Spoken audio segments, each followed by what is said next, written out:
साहिब मदारिजुन नबुव्वा लिखते हैं कि जब हुजूर नबी अकरम सल्लल्लाहु अलैहि वसल्लम का विसाल हुआ तो हुजूर जिस ऊंटनी पर सवार होते थे, जिस ऊंटनी पर सफर करते थे, उस ऊंटनी ने हुजूर के विसाल के बाद खाना पीना छोड़ दिया।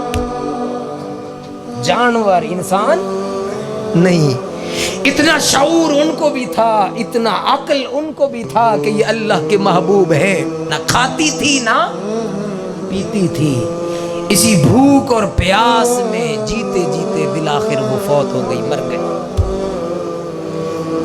और वो गोश्त दराज जिस पर ताजदारे कायनात सवारी किया करते थे, वो गधा, वो गोश्त दराज जिस पर हुजूर नबी अकरम सल्लल्लाहु अलैहि वसल्लम सवार होते थे, जब हुजूर का विसाल हो गया, अपनी जान दे दी कुएं में कूद कर कि आज के बाद मेरे ऊपर कोई और हुजूर के अलावा बैठेगा नहीं। ये सवारी का आलम है। और फिर हजरत अब्दुल्ला बिन ज़ैद खेतों में काम कर रहे हैं। जब हुजूर के विसाल की खबर मिली, उनको किसी ने बताया कि हजरत मोहम्मद मुस्तफ़ा इस दुनिया से कूच कर गए।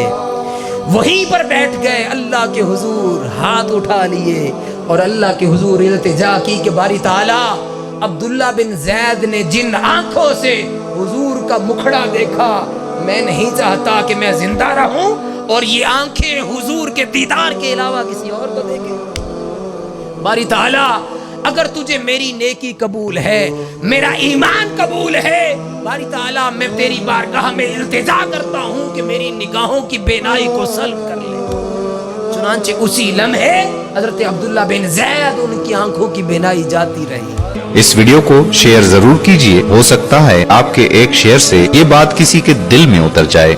जज़ाकल्लाह।